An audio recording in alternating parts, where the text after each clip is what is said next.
Good morning, everybody. Good morning, Internet land. Welcome. We're just going to give Instagram a moment to catch up. I point that way because it's over there on my screen. Not that that matters to you, but welcome. Glad you're here. I'm just going to take a moment and give everybody a chance to catch up to speed. Here she comes. Okay. We are now live everywhere. So good morning, everybody, and welcome to another episode of DIY Wellness. I'm your host, Brian Hogan, life coach, filmmaker, clinical therapist, and founder of the S.H.I.F.T model. S.H.I.F.T stands for somatic holistic internal family tapping, and it's an integration of EFT, IFS, and nervous system regulations so that we can meet the parts of ourselves while regulated and with compassion. And today, what we're going to do is talk about the topic at hand, and then we're going to do a little bit of a shift practice for about 10 minutes. The whole thing will take 20 minutes total, and we're going to meet the parts of ourselves that struggle to create win-win scenarios in the world. So that's today's topic, is going beyond just a win-win, because I do really believe that there is something out there that is beyond a win-win. But on this show, what I like to do is explore different strategies for improving quality of life and well-being, and I really want you to take what resonates and toss the rest. There's no one-size-fits-all scenario when it comes to living your individual human journey. So with that said, I want to introduce today's topic, which is going beyond just a win-win. I want to challenge one of the most celebrated ideas in business, leadership, and personal development, the win-win. Because I don't think it's the highest form of cooperation. I think there's something even better, something nature has been modeling since the beginning of time.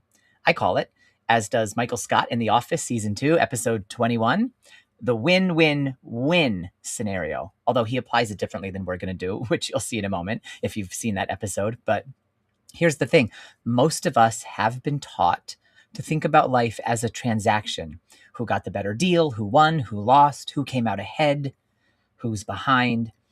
But the universe doesn't really seem to think that way. The universe seems to think in ecosystems, not transactions.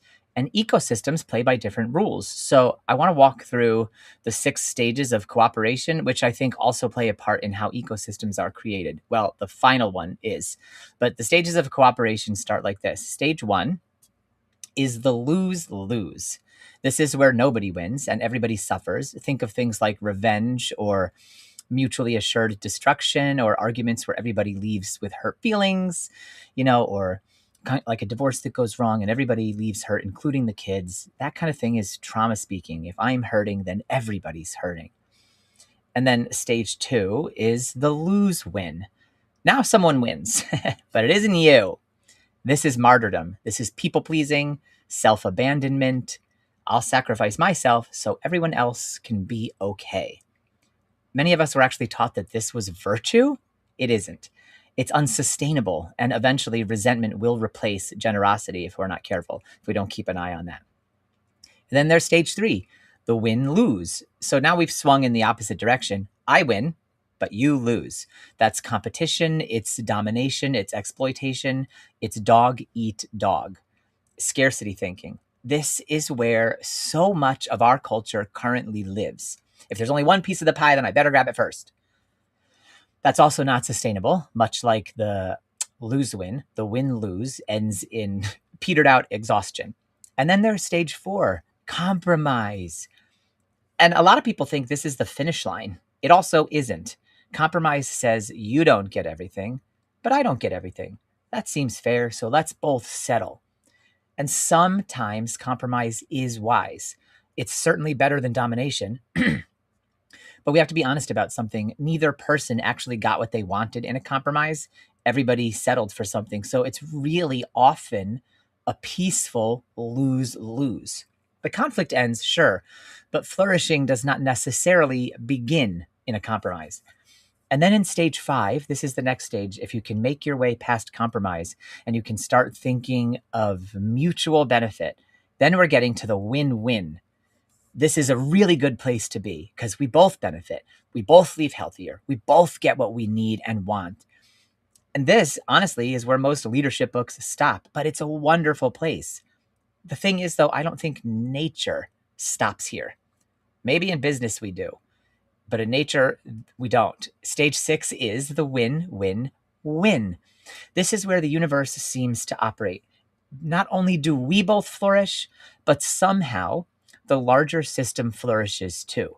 The relationship becomes stronger, the family becomes healthier, the community becomes kinder or more engaged, the forest becomes richer, future generations inherit something better, the environment improves, the culture shifts.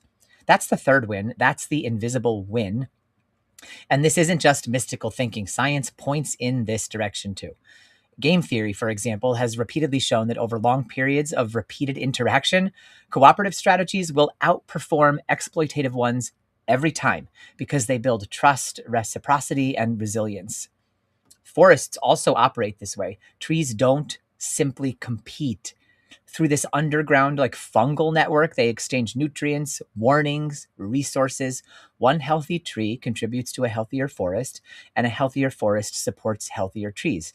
That's a win-win, just like the old CO2 exchange for oxygen between trees and humans. That's a win-win.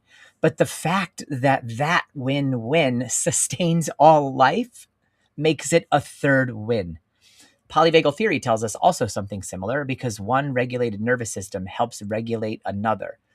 Calm biology, calm literally changes biology. There's some studies that show that when you put a bunch of brains in a room together, they hook them up to brain scans, and they've shown that the brain waves of calm are the strongest, and that the brains around a calm person will entrain themselves to the calmest brain in the room.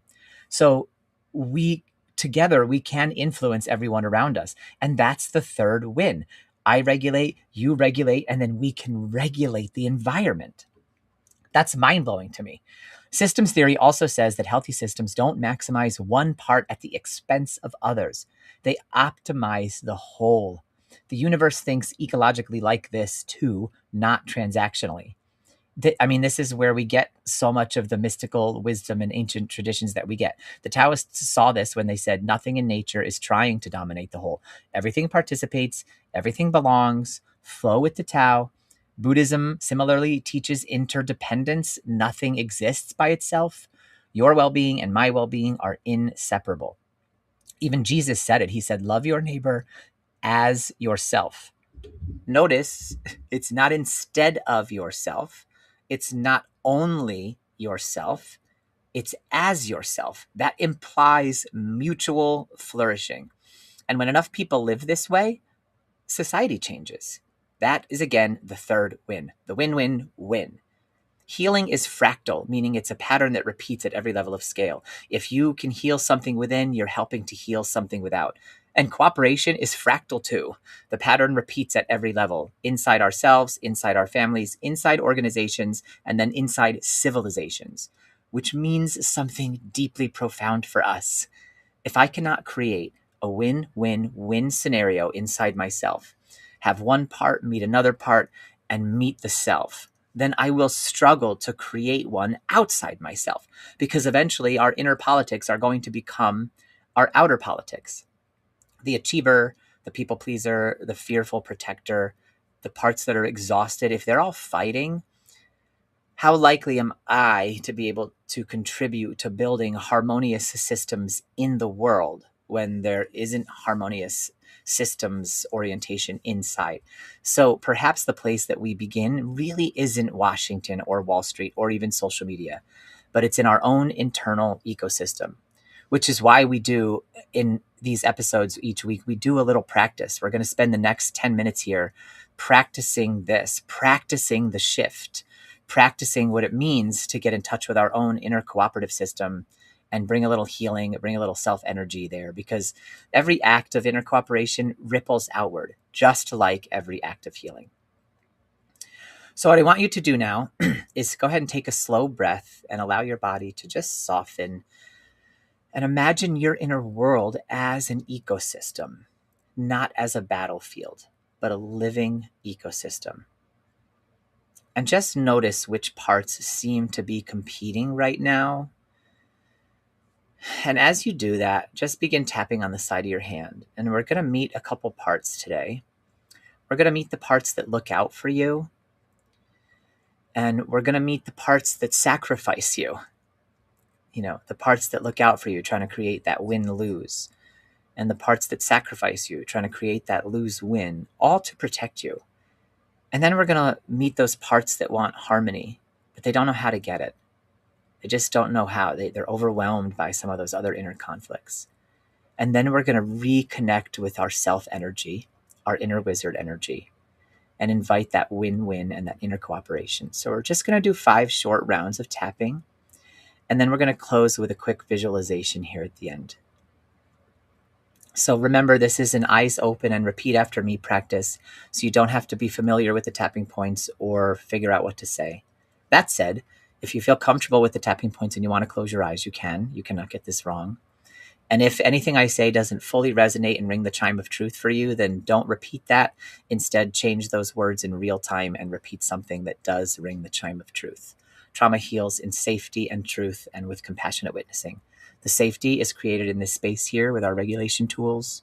The truth is created by you with the words you use and contemplate. And the compassionate witnessing is what we're doing right here and right now together as we hold this space for each other and bring our tender parts into the light. So even though part of me works tirelessly to protect me, I acknowledge it wants to win. Even though it sometimes sees scarcity everywhere, I honor its efforts. Even though this part works so hard for me, I'm willing to understand it better. Top of the head, this protective part. Eyebrow. It's been looking out for me. Side of the eye, trying to keep me safe for so long. Under the eye, watching for danger. Under the nose, protecting against loss. Chin, trying to help. Collarbone, working so hard. Under the arm. Thank you. I see you. I want to understand you more. Just take a moment, stop tapping. You can place your hands on your heart if that feels aligned, and just notice what this protector might be afraid to lose. Just see what comes up for you. And it's okay if nothing comes up. It's okay if a lot starts to come up. As long as it feels safe, you can allow it. And if not, just remind the part that it's okay not to overwhelm you. And that way you can be with it without needing to disassociate or go someplace else. Parts will cooperate with that because they want to be heard. When you're ready, you can begin tapping with me on the side of your hand. We're just going to meet now the part that tends to sacrifice. Even though part of me gives myself away, I acknowledge that part too. Even though this part believes others matter more than I do, I honor it. Even though it keeps sacrificing, I understand why. And I want to know more. Top of the head, this sacrificing part. Eyebrow, giving myself away. Side of the eye, putting myself last. Under the eye, trying to create peace. Under the nose, trying to belong. Chin, wanting to be loved. Collarbone, working so hard to keep me safe through sacrifice. Under the arm, thank you. I see you. Tell me everything. And with that, you can stop tapping and just place your hands on your heart if that feels aligned. And tune into this part and see if it's willing to share what it's hoping to receive by sacrificing you and by sacrificing so much. And see what comes up. Whatever comes up, you can just allow and meet it with non-judgmental curiosity. Just like, yeah, thank you. Thank you for sharing. We're going to take a moment now in this round to meet the parts that want harmony. They want harmony between the parts that want you to win and the parts that sacrifice you, and they want harmony between all of your parts, and they just don't know how. They don't know how to find that. Even though part of me longs for harmony, I accept how I feel about that. Even though this part doesn't know how to create harmony yet, I honor that part. Even though this part can feel discouraged, overwhelmed, unappreciated, and misunderstood, I stay with it. I'm here with it now. Top of the head. This longing for harmony. Eyebrow. This longing for peace. Side of the eye. This part wants connection. Under the eye. Wants everyone to be okay. Under the nose. And to be safe. Chin. And for cooperation to flourish. Collarbone. And for belonging and security. Under the arm. And I understand. I really do understand. Stop tapping there. Place your hands on your heart if that feels aligned, and just check in and see if harmony were possible. What would it actually feel like? Take a moment to feel into that.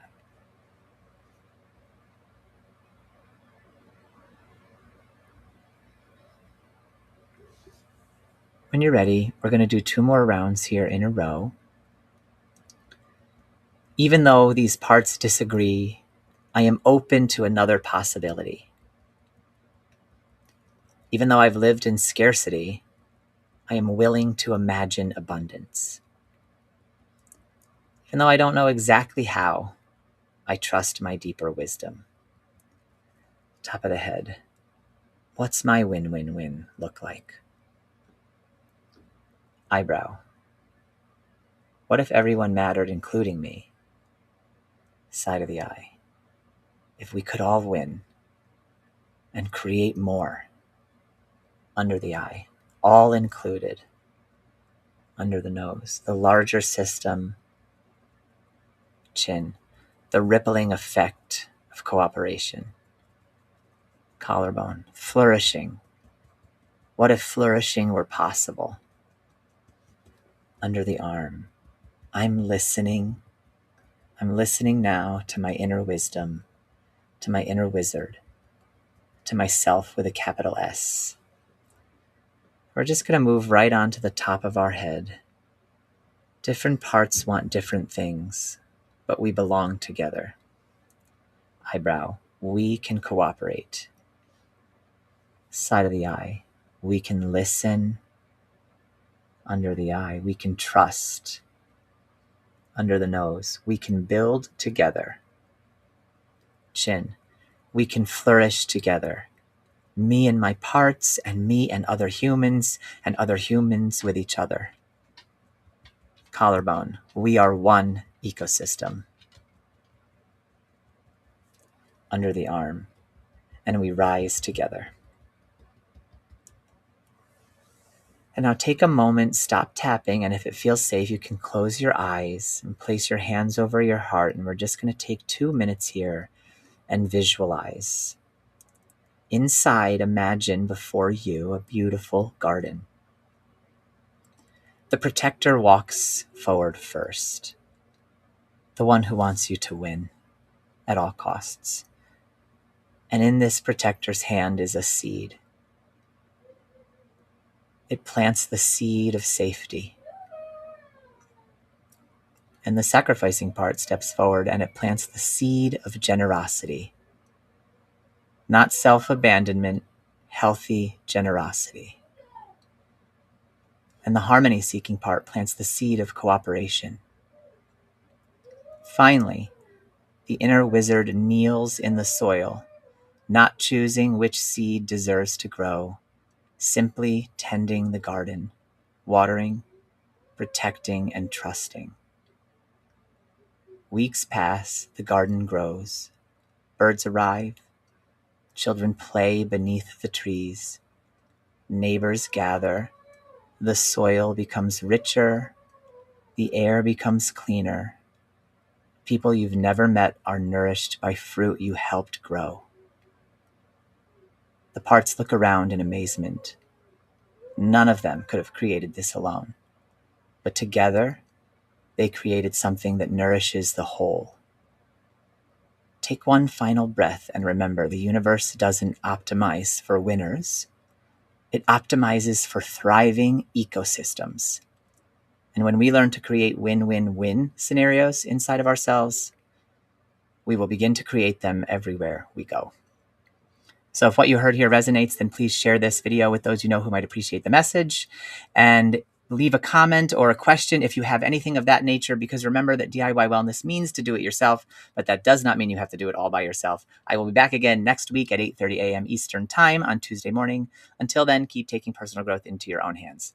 Much love, everybody. I trust you, humanity. Bye.